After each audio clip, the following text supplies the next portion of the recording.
ఆచి చికెన్ మసాలా.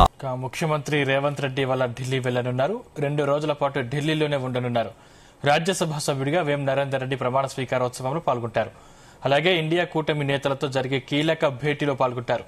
నియోజకవర్గాల విభజనపై అధిష్టానంతో వ్యూహాలు రచించనున్నారు.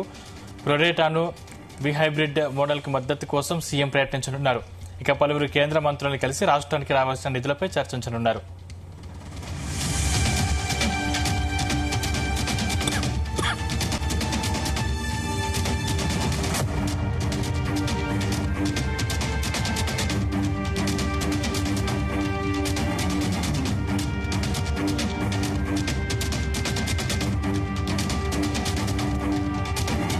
ఇదే అంశానికి సంబంధించిన మరిన్ని డీటెయిల్స్ మా ప్రతినిధి నరేందర్ అందిస్తారు. నరేందర్. రైట్ సందీప్, నియోజకవర్గాల పెంపు అంశం అదేవిధంగా మహిళా రిజర్వేషన్ బిల్లుకు సంబంధించినటువంటి అంశం మీద కేంద్ర ప్రభుత్వం తీసుకున్నటువంటి నిర్ణయం మీద 16వ తారీఖు నుంచి 18 3 రోజుల పాటు లోక్సభ సమావేశాలు జరిగే అవకాశం ఉంది. దీనికి సంబంధించి ఇప్పటికే షెడ్యూల్ కూడా రిలీజ్ చేసినటువంటి పరిస్థితి కూడా మనం చూసాం. ఇక్కడ రాజ్యాంగ సవరణ బిల్లుతో పాటు తాజా జనగణన గణాంకాలకు సంబంధించినటువంటి ఈ పునర్విభజన బిల్లుకు సంబంధించి కేంద్ర ప్రభుత్వం ఈ బిల్లును తీసుకొచ్చిన నేపథ్యంలో ఇందుకోసం సుప్రీంకోర్టు న్యాయమూర్తి ఆధ్వర్యంలో ఈ డీలిమిటేషన్ కమిషన్ కూడా ఏర్పాటు చేయడం జరిగింది. దీనికోసం ఇప్పటికే బీజేపీ ఇతర అంటే ఎన్డీఏ ఇతరకు సంబంధించినటువంటి పార్టీలన్నీ ఏకమవుతున్నటువంటి నేపథ్యం కూడా ఉంది. దీనికి సంబంధించిన అనుమానాలు ముఖ్యంగా మహిళా రిజర్వేషన్ బిల్లు వంకతో డీలిమిటేషన్ ని ఇష్టానుసారంగా చేస్తున్నారన్నటువంటి ఆరోపణ ఇప్పటికే తెలంగాణ ముఖ్యమంత్రి రేవంత్ రెడ్డితో పాటు అదేవిధంగా చాలా రాష్ట్రాలకు సంబంధించినటువంటి ముఖ్యమంత్రులు, కాంగ్రెస్ సంబంధించినటువంటి వారు మరీ ముఖ్యంగా కేంద్ర ప్రభుత్వం మీద ఒత్తిడి తీసుకొస్తున్నటువంటి నేపథ్యం కూడా ఉంది. మొన్న మనం చూసాం ముఖ్యమంత్రి రేవంత్ రెడ్డి ప్రెస్ మీట్ లో కూడా చాలా అంశాలు ప్రస్తావించినటువంటి నేపథ్యం కూడా ఉంది. అందుకనే ఇట్లాంటి అన్ని అంశాల మీద ఈ రోజు ఢిల్లీకి రేవంత్ రెడ్డితో పాటు కాంగ్రెస్ పార్టీకి సంబంధించినటువంటి పలువురు ఎంపీలు, ఎమ్మెల్యేలు అదేవిధంగా కొత్తగా రాజ్యసభ సభ్యుడిగా వచ్చినటువంటి వేం నరేందర్ రెడ్డి కూడా వెళ్తున్నట్టు నేపథ్యం ఉంది. ఎందుకంటే వేం నరేందర్ రెడ్డి రాజ్యసభ సభ్యుడిగా ప్రమాణ స్వీకారం చేయబోతున్నటువంటి నేపథ్యంలో 16వ తారీఖు అందుకు సంబంధించినటువంటి కార్యక్రమంలో ముఖ్యమంత్రి అటెండ్ అవ్వడం, దాని తర్వాత కేంద్రం నుంచి రావాల్సినటువంటి రాష్ట్రానికి నిధులకు సంబంధించినటువంటి అంశం మీద కేంద్ర మంత్రులతో విడివిడిగా రేవంత్ రెడ్డి మాట్లాడతారు. అదేవిధంగా చాలా అంశాల మీద కూడా ఏఐసిసి పెద్దలతోనూ ముఖ్యంగా సోనియా గాంధీ అదేవిధంగా రాహుల్ గాంధీతో పాటు మల్లికార్జున ఖర్గే, కేసీ వేణుగోపాల్ తో కూడా మాట్లాడే అవకాశం ఉంది. మరి ముఖ్యంగా ఈ డీలిమిటేషన్ సంబంధించినటువంటి అంశం మీద ఎందుకంటే ఈ బిల్లు 16వ తేదీ నాటే మొత్తం కూడా ఇటు మహిళా రిజర్వేషన్ సంబంధించిన విషయం కానీ డీలిమిటేషన్ సంబంధించిన అంశం మీద చర్చకు రాబోతున్నట్టు నేపథ్యం ఉంది. ఎందుకంటే 131వ రాజ్యాంగ సవరణ ప్రకారం కేంద్రం ఈ నిర్ణయం తీసుకున్న నేపథ్యంలో ఆర్టికల్ 55, 81 సవరణ సర్క్యులర్ జారీ చేసినటువంటి నేపథ్యంలో ఇందుకోసం అదేవిధంగా మహిళా రిజర్వేషన్ బిల్లుకు సంబంధించినటువంటి విషయంలో పూర్తి స్థాయిలో చర్చించబోతున్నటువంటి నేపథ్యంలో కేంద్ర ప్రభుత్వం దీని మీద రేవంత్ రెడ్డి పెద్ద ఎత్తున ఒక చర్చ కూడా తీసుకొచ్చిన నేపథ్యం. రాష్ట్ర మొత్తం కాంగ్రెస్ పార్టీ మొదటి నుంచి కూడా రాష్ట్రపతులను చేసింది కానీ ప్రధానమంత్రిని కానీ మహిళా అధ్యక్షురాలకు మొదలు పెడితే చాలా రాష్ట్రాల్లో ముఖ్యమంత్రులను కూడా తీసుకొచ్చినటువంటి కాంగ్రెస్ పార్టీ తప్పుపట్టడం సరైనది కాదు. మహిళా రిజర్వేషన్ కు మేము పూర్తిగా సంపూర్ణ మద్దతు ఇస్తున్నామనే విషయాన్ని చెప్తూనే ముఖ్యంగా ఈ పునర్విభజనకు సంబంధించినటువంటి అంశం మీద చాలా అనుమానాలు ఉన్నాయి. దీని మీద పూర్తి స్థాయిలో ప్రతిపక్ష లీడర్లతో సహా అధికారంలో ఉన్నటువంటి ముఖ్యమంత్రులు వాళ్ళందరూ కూడా చర్చ చేయాల్సిన అవసరం ఉందని కూడా ప్రధానమంత్రి నరేంద్ర మోదీ కూడా మొన్న రిక్వెస్ట్ చేశారు. ప్రెస్ మీట్ లో కూడా మాట్లాడారు.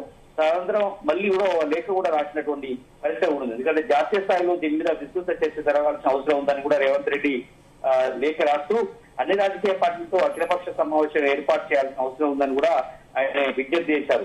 ఎందుకంటే అన్ని రాష్ట్రాల అభిప్రాయాలు రాజకీయ పార్టీల ఏకాభిప్రాయంతో ఇలాంటి సమస్యకు పరిష్కారం లభిస్తుందన్నటువంటి విషయం మీద కూడా ఆయన చెప్పినటువంటి ఉంది. ఎందుకంటే ప్రస్తుతం ఉన్నటువంటి 545 తోడు ఇప్పుడు 850 దాకా సీట్లు పెరగబోతున్నటువంటి నేపథ్యంలో ఎందుకంటే కేంద్రపాలిత ప్రాంతాలకు సంబంధించిన 30 స్థానాలు పెరుగుతాయి.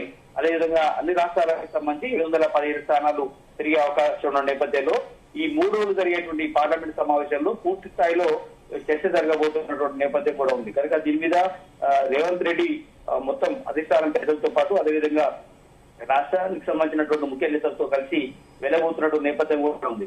ఎందుకంటే ఇది ప్రధానమైనటువంటి సమస్య ఉంది. ఇది అంతరం ఏర్పడే అవకాశం ఉందని కూడా ఆయన పదే పదే రేవంత్ రెడ్డి చెప్తున్నారు. గడిచిన 1.5 years నుంచి కూడా ఈ పునర్విభజన బిల్లు కేంద్ర ప్రభుత్వం తీసుకొస్తే కేంద్ర ప్రభుత్వం మనసులో ఇలాంటి ఆలోచన ఉంది. ఎందుకంటే నార్త్ ని సౌత్ ని విడదీసి వాళ్ళు ఆ రకంగా ఇబ్బంది పెట్టేటువంటి ప్రయత్నం చేస్తున్నారు. ఇది కుట్రలో భాగంగానే ఇదంతా జరుగుతుంది, మోడీ ఇదంతా చేస్తున్నాడని కూడా రేవంత్ రెడ్డి ఆరోపణ చేస్తున్నారు. ఎగ్జాంపుల్స్ కూడా చెప్పాడు. ఉత్తరప్రదేశ్ లో ఒకవేళ సీట్లు పెరగాల్సి వస్తే 80 సీట్ల దాకా పెరిగే అవకాశం ఉంటుంది. అదే తెలంగాణలో అయితే కేవలం ఇప్పుడు 17 ఉన్నాయి కాబట్టి మరొక 8 సీట్లు మాత్రమే పెరిగే అవకాశం ఉంటుంది. కనుక అంతరం చాలా పెద్ద ఎత్తున ఉండే అవకాశం ఉంటుంది. ఇది కనుక హైబ్రిడ్ విధానంలో సీట్ల పెంపు అనేది ఉండాల్సిన అవసరం ఉంది. కానీ జిఎస్టీ ప్రాతిపదిక, ఎందుకంటే గతంలో చాలా సార్లు కూడా రేవంత్ రెడ్డి గారిని చాలా మంది కూడా చెప్పినటువంటి నేపథ్యం ఉంది. ఎందుకంటే జనాభాను బీట్ చేసుకొని లోక్సభ సీట్లు పెంచడం అనేది సరైనది కాదు. ఆనాడు కుటుంబ నియంత్రణ పాటించడం వల్ల సౌత్ లో అటు ముఖ్యంగా మహారాష్ట్ర గాని, కర్ణాటక, తెలంగాణ, ఆంధ్రప్రదేశ్, కేరళ ఇట్లాంటి రాష్ట్రాల్లో అవేర్నెస్ పెరగడం, అదే సమయంలో ఇక్కడ జనాభాను నియంత్రించేటువంటి ప్రయత్నం చేయడం వల్ల లాస్ట్ 15-20 సంవత్సరాల నుంచి కూడా చాలా జనాభాను తగ్గించుకుంటూ వచ్చినటువంటి నేపథ్యం కూడా ఉంది. కానీ అదే నార్త్ సంబంధించినటువంటి ఇండియా ఉత్తరప్రదేశ్ కానీ, మధ్యప్రదేశ్ కానీ, బీహార్ కానీ ఇట్లాంటి రాష్ట్రాల్లో, రాజస్థాన్ ఇట్లాంటి రాష్ట్రాల్లో జనాభా విపరీతంగా పెరుగుతున్నటువంటి నేపథ్యం ఉంది. కనుక వాళ్ళు కంట్రోల్ చేయడానికి వాళ్ళని వెయిట్ చేసుకొని సీట్ల పెంచితే జనాభా సరైనది కాదు అని కూడా రేవంత్ రెడ్డి ఆరోపణ చేస్తున్నటువంటి నేపథ్యం కూడా ఉంది. కనుక పన్నులు ఇష్టానుసారంగా సౌత్ నుంచి వెళ్తుంటే అక్కడి నుంచి పన్నులు సరిగ్గా రాకపోగా మరి వెయిట్ చేసుకొని మళ్ళీ లోక్సభ సీట్లు పెంచడం ఏంది? మేము కంట్రోల్లో ఉన్నప్పుడు కంట్రోల్ బేస్ చేసుకుని, జిఎస్టీని బేస్ చేసుకొని, ప్రోరేటాన్ని బేస్ చేసుకొని సీట్లను పెంచాల్సిన అవసరం ఉందని కూడా చెప్తున్నటువంటి డిమాండ్ అయితే ఉంది. ఇట్లాంటి అన్ని అంశాల మీద కేంద్రంతో మాట్లాడతారు. అవకాశం ఉంటే మోడీతో కూడా మాట్లాడే అవకాశం అయితే కనిపిస్తుంది. దీని మీద అఖిలపక్ష సమావేశం ఏర్పాటు చేయాల్సిన అవసరం ఉందని కూడా రేవంత్ రెడ్డి డిమాండ్ చేస్తున్న నేపథ్యంలో ఢిల్లీకి వెళ్తున్నటువంటి ఈ టూరు చాలా ప్రాధాన్యతను సంతరించుకుందని చెప్పాలి. ఈ రోజు వెళ్తున్నటువంటి నేపథ్యంలో 3 రోజుల పాటు ఢిల్లీలోనే రేవంత్ రెడ్డి ఉంటారు. వేం నరేందర్ రెడ్డి కార్యక్రమంలో కూడా పాల్గొంటారు. దాని తర్వాత వివిధ అంశాల మీద ఆయన పూర్తి స్థాయిలో చర్చించే అవకాశం కనిపిస్తోంది. నరేంద్ర, అంటే ఇప్పుడు వేం నరేందర్ రెడ్డి ప్రమాణ స్వీకారోత్సవ కార్యక్రమం కూడా ఉంది కాబట్టి ఇంకా ఎవరైనా నేతలు వెళ్లే అవకాశం ఉందా? ఖచ్చితంగా. ఎందుకంటే బీఆర్ఎస్ సంబంధించినటువంటి సీటు ఖాళీ అయిన నేపథ్యంలో నిన్న 9వ తేదీకి పూర్తి అయిపోయింది. ఆయన స్థానంలో రాజ్యసభ సభ్యుడిగా వేం నరేందర్ రెడ్డి నియమించబడ్డారు కాబట్టి ఆయనకు సపోర్ట్ గా కావచ్చు, ఆయనకు విషెస్ చెప్పేందుకు చాలా మంది ఇక్కడి నుంచి ఎంపీలుగా ఉన్న వాళ్ళు కానీ, అదే సమయంలో ఎమ్మెల్సీలు, ఎమ్మెల్యేలు చాలా మంది కూడా ఇక్కడి నుంచి వెళ్తున్న నేపథ్యం ఉంది. అదేవిధంగా ఈ డిఎస్పీకి సంబంధించినటువంటి అంశం మీద కూడా కేంద్ర మంత్రులతోనూ, అదేవిధంగా ఏఐసీకి సంబంధించినటువంటి నేతలతో కూడా మాట్లాడేందుకు సీఎం వెంటనే చాలా మంది కూడా లీడర్లు, కాంగ్రెస్ పార్టీకి సంబంధించినటువంటి ముఖ్య నేతలందరూ కూడా వెళ్తున్నారు. వెళ్ళి ఇట్లాంటి అన్ని అంశాల మీద మాట్లాడే అవకాశం ఉంది. వేం నరేందర్ రెడ్డి మొదటి నుంచి కూడా సీఎం కు చాలా దగ్గరగా ఉన్నారు. ఆయన అడుగులు అడిగేసి గడిచిన 15 ఏళ్ల నుంచి ఆయనతో ట్రావెల్ చేస్తున్నటువంటి ఒక వ్యక్తిగా ఉన్నారు కాబట్టి రాజ్యసభ సభ్యుడిగా ఇచ్చిన నేపథ్యంలో ఖచ్చితంగా ఆయన చాలా మంది వెళ్లే అవకాశం అయితే కనిపిస్తుంది. ఈ రోజు సాయంత్రానికి అందరూ కూడా ఢిల్లీకి చేరుకుంటారు. దాని తర్వాత 16వ తేదీ నాడు లోక్సభలో అందరూ కూడా దీని మీద పెద్ద ఎత్తున చర్చ జరుపుతారు. 17, 18 ఈ 3 రోజుల పాటు ఢిల్లీలోనే ముఖ్యమంత్రి మకాం వేసే అవకాశం అయితే కనిపిస్తోంది. Thank you Narender.